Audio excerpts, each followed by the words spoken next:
New Miles Monday, we'll go miles on this ride. New Miles Monday, with some miles on the side.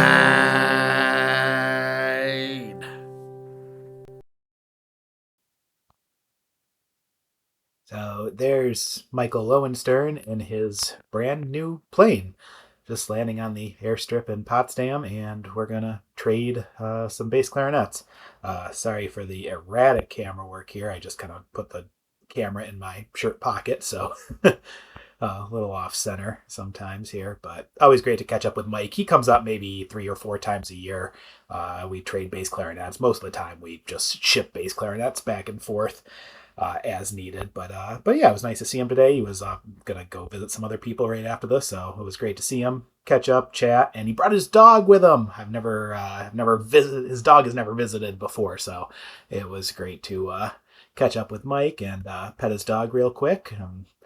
Yeah, after we chatted for a while, he was off to the next leg of his journey, and I was off to continue with the rest of my day.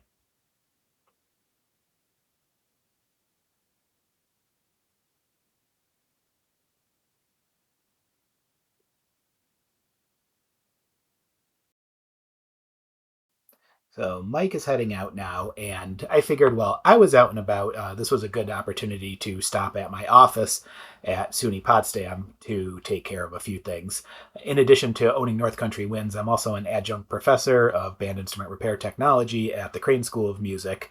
And while it's a half-time position, it's a very unbalanced half-time position, as in most of my duties happen during the summer. So I'm stopping into my office because I'm just finalizing accepting students for the summer program. The program only holds 12 because of space limitations, and so a lot of people apply to it, and unfortunately, I have to tell a lot of people that they were just too full, they didn't get in.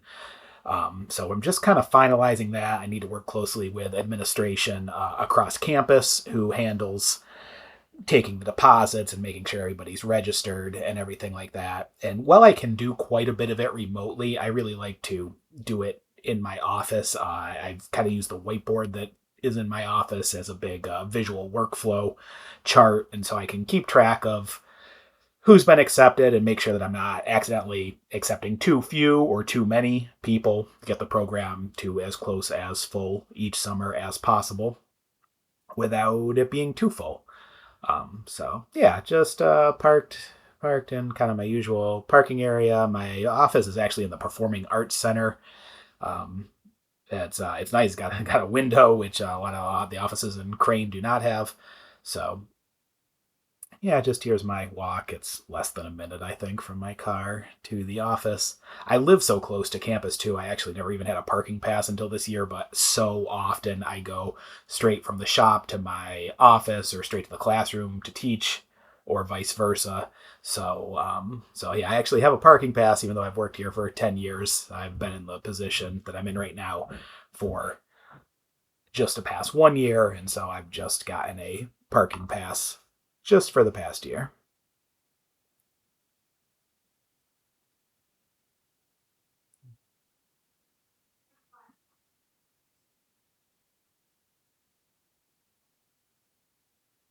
And there we go. There's my office. Not terribly exciting, but boy, do I love having those windows.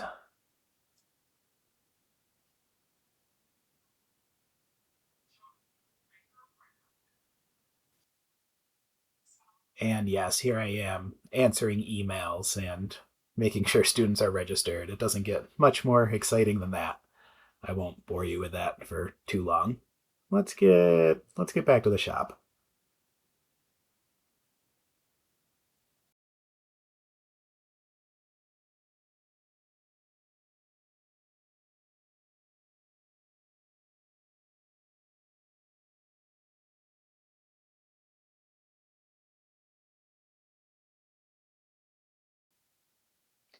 The program I teach at the Crane School of Music is called a Certificate in Band Instrument Repair Technology Basics.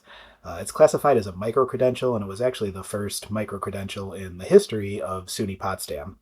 Essentially, it's three repair courses, and if you complete all three courses, you get a certificate, and that type of certificate is called a micro credential.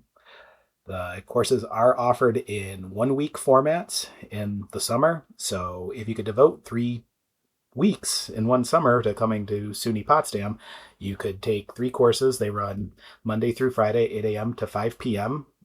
Weekdays. And at the end of it, you would have 9 graduate credits and you would have a certificate in band instrument repair technology basics.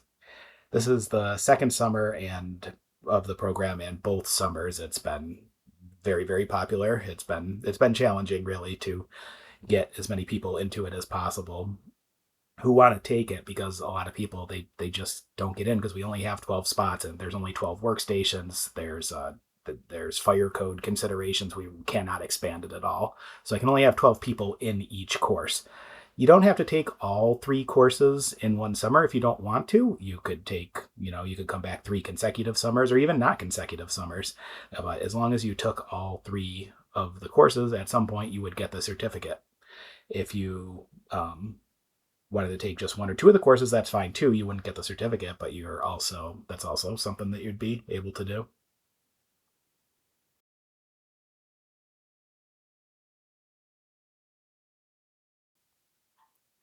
Okay. And we're headed back to the shop now, back to do some more repairs. And I got a couple more orders that I want to ship out. Um, I usually ship stuff that's going out USPS kind of first thing in the morning before the mail carrier comes by, or very, very last thing in the day. If I can get it to the post office by 5:45, it still goes out the same day. But for UPS, I usually use UPS for bigger stuff, and I've got to get that over to the UPS store by 5 p.m. each day. So that's their last pickup. But very, very conveniently, the UPS store is almost right across the street from the shop. I actually found the building that my shop is currently in because I would go to the UPS store almost every day, and I saw the bank that it used to be had closed, and I just kind of kept an eye on it, waiting for a for sale sign to go up. And even though one never did, I noticed that the bank was definitely closed, wasn't reopening, and I did some searching, and I finally found that the bank was for sale, and yeah, it turned out to be just about the right size for my shop, and that's how I came to owning it. Okay, so three things got ordered while I was out and about. It was one Bakun Alpha clarinet. It's a like new clarinet from something called a college sampler program. So these get loaned to a college for 1 school year, and then after that they go to me as the dealer. And so I buy them from Bakun, or Eastman Winds actually is who distributes Bakun in the United States. So I buy them from them. They get loaned to a college for a year, and they give me a nice little discount. And in turn, after they've been lightly used and for 1 school year, I'm able to sell them at a pretty good discount. So these are usually pretty popular once they start rolling in after the school year. So just kind of making sure everything's nice and clean. Sometimes there's a bit of buildup in the tone holes, but everything usually comes back in pretty good shape. And if it isn't for some reason, I'll definitely make all the necessary adjustments. So I'm just kind of checking everything on this one. I think the mag score was outstanding on it, if I remember correctly. I don't think I really had to do too much to this one.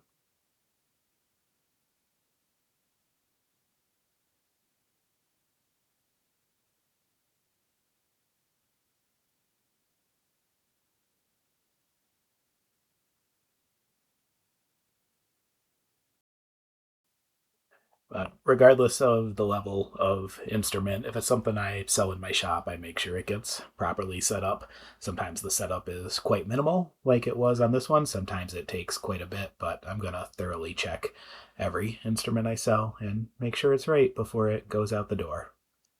Even a playtest, which is kind of the final check, regardless of what instrument I'm working on.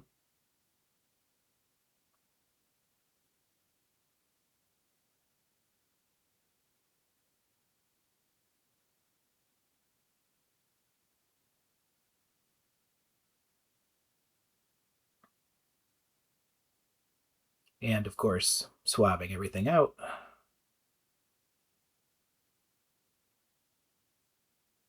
polishing up the keys a little bit. I thoroughly sanitized that mouthpiece. I think I didn't video that, but I did it. I promise.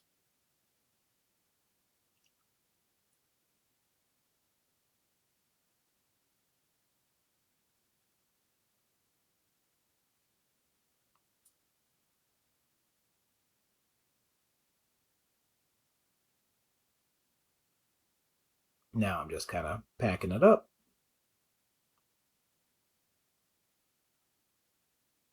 Handwritten note, as always.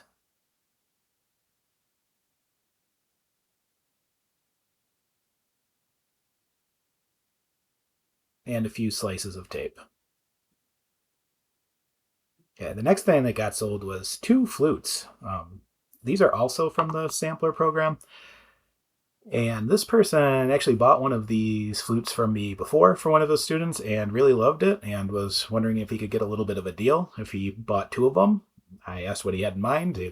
The discount he was looking for was quite reasonable for a quantity of two flutes and being able to, combine shipping. So I offer free shipping on these. So shipping out two flutes kind of almost for the price of one. I said, yeah, sure, that's very reasonable. And a couple of days later, we got the deal done. So it just all came through actually while I was out and about on this day. So I'm just making sure these flutes are good to go.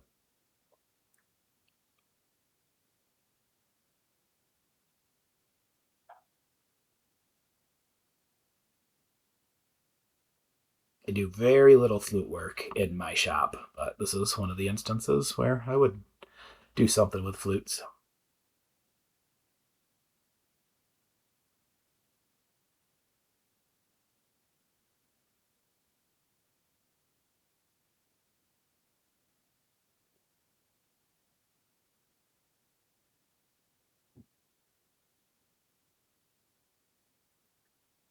These ones must not have been used too much during the school year because they were not very fingerprinty or tarnished or anything, which really saved me a lot of time while I was packing them up. So that was a very good thing.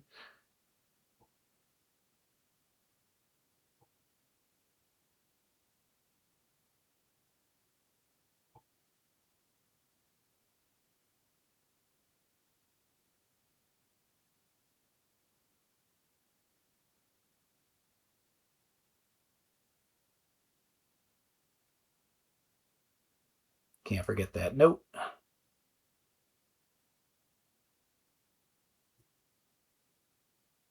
And we're all packed up, ready to go.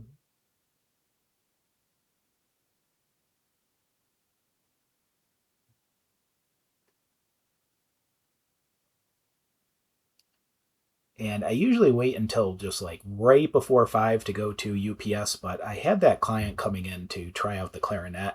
I think that appointment was 4:15 on this day, so I didn't want to run out of time and risk the shipments not going out on this day. So I'm going to take him over a little bit earlier than usual. I think it was like just before 4 here. So quickly flip the sign and flip the sign again because it blew the wrong way when I opened the door. Just lock up real quick and have a quick adventure across the street to the UPS store.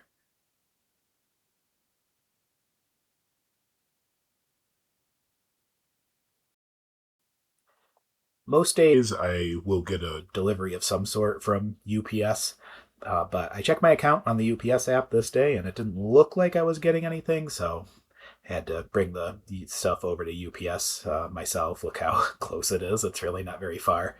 But on days when I'm getting something delivered, I can just hand the outgoing packages to the UPS driver as well. Um, this has to be the greatest UPS store ever. The people there are so nice and helpful. Got Rita, Gary, and Janice working today, taking in the stuff I'm dropping off. I think we started talking about musical instruments actually today, but yeah, they're just so darn helpful. It's got to be the greatest UPS store there is. So I'm so lucky to have them right across the street from me.